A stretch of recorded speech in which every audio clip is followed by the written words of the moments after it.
Welcome to the audiobook, Sold to Her Forbidden Alpha. Written by A King. Narrated by Rob Bosch. Chapter 1. Bella's Family. The sun was slightly going down, giving a presence to the moon, hoping to perk up in the sky. The Crescent moon pack was as quiet as it could ever be ruled by a strong and considerate Alpha Nathan. He made the pack to be as peaceful as ever, ruling it with a fine touch. He was ruthless and cocky at the same time, but he never neglected his pack. A beautiful house close to the woods, with a tiny garden and a small porch, lived the brother of the Alpha with his family.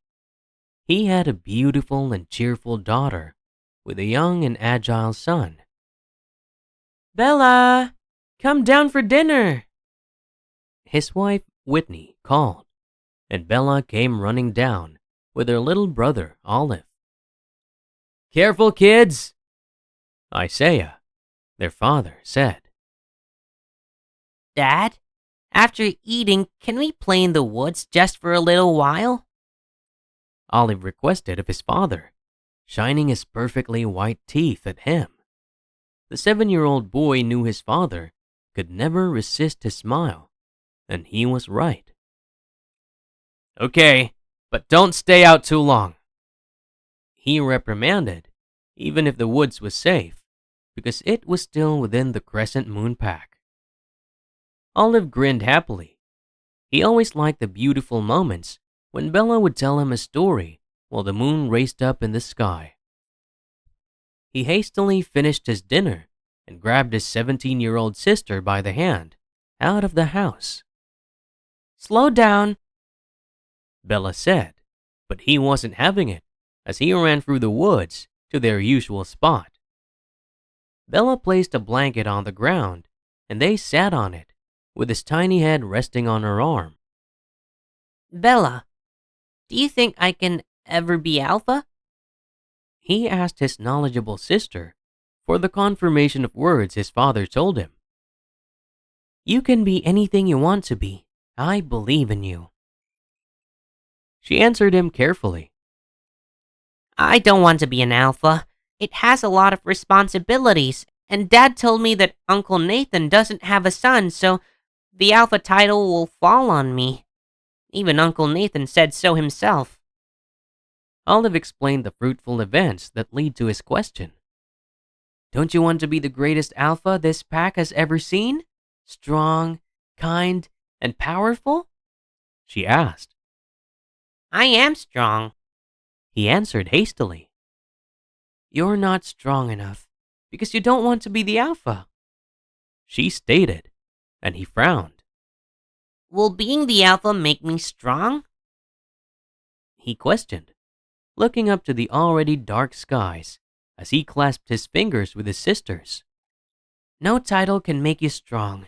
Only you can do that with the will of your heart and mind."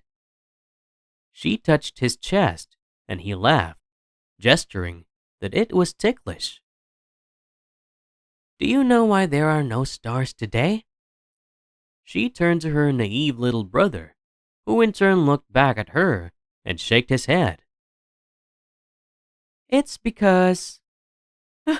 Ah! Bella heard a scream and was interrupted. "Mom!" Olive didn't bother waiting for her because he knew it was their mother's voice. He ran with speed towards the house. "Olive, wait up!" She stood up to chase after him, but she dashed her feet on a stone, falling down. Looking up, she found out that Olive was gone. She quickly stood, running back home.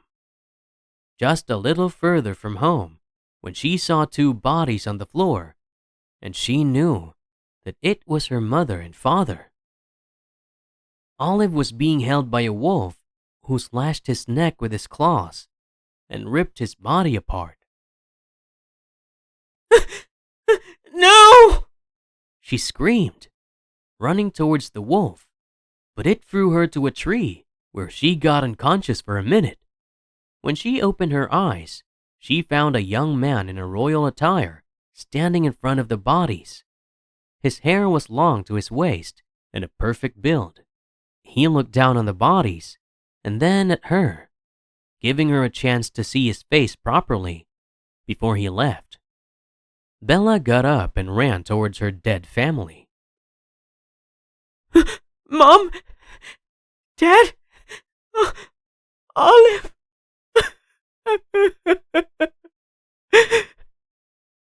She cried, kneeling down close to them.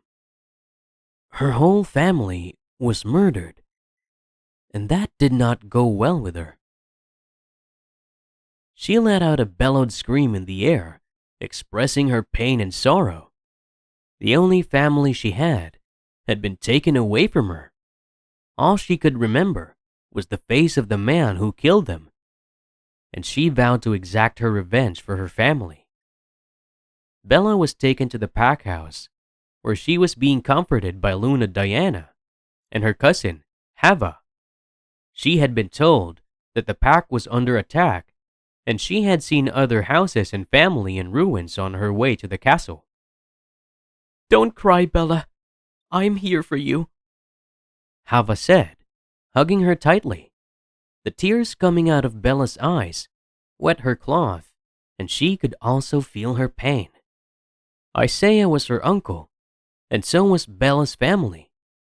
Her family. She didn't know the extent of which Bella was hurt, but she also felt grief for her.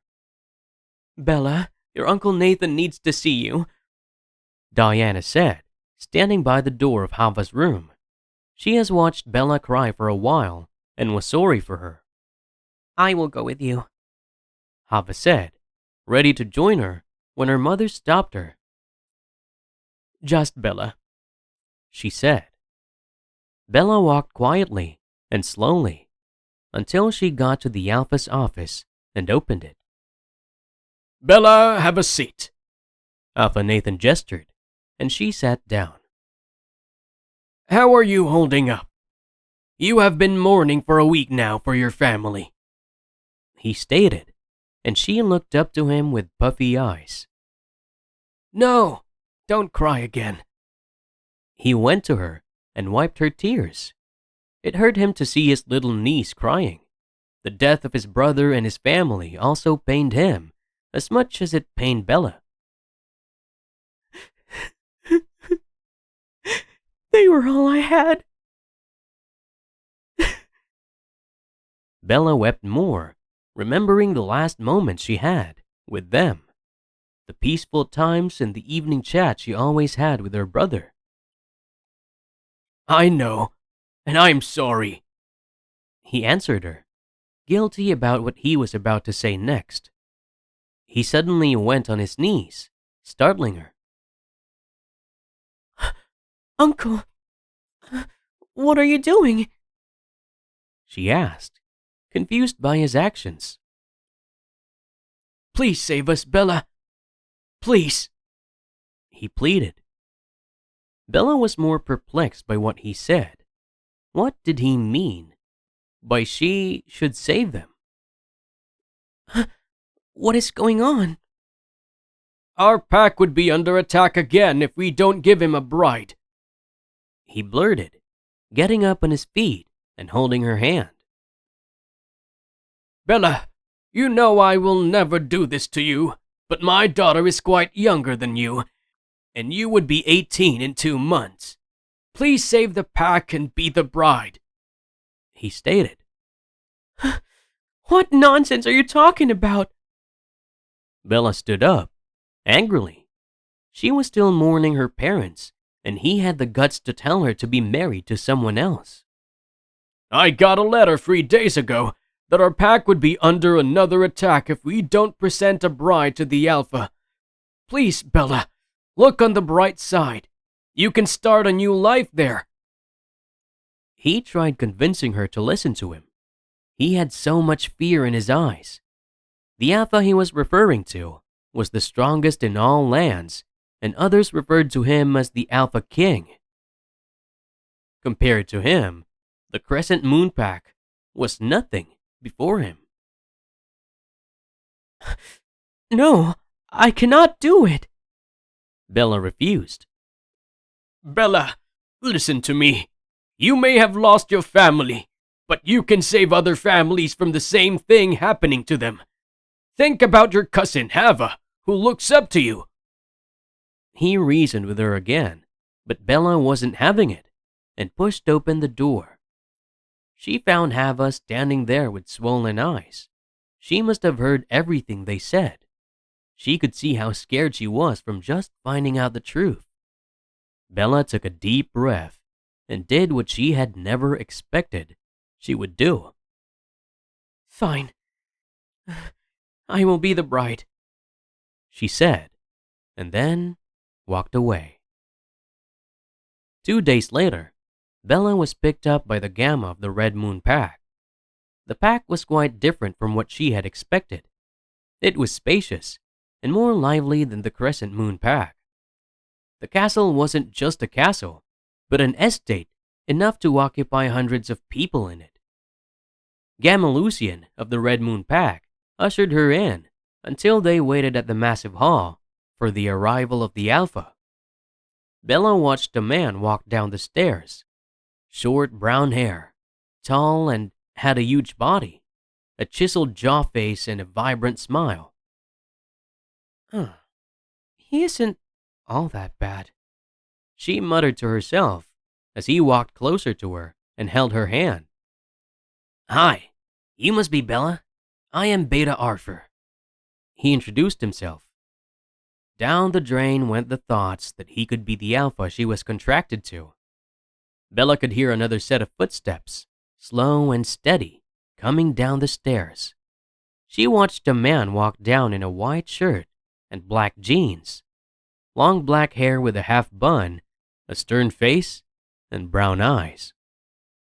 He stood by the stairs without coming closer to her. Neither did he utter a word. Bella immediately recognized him as the man who killed her parents.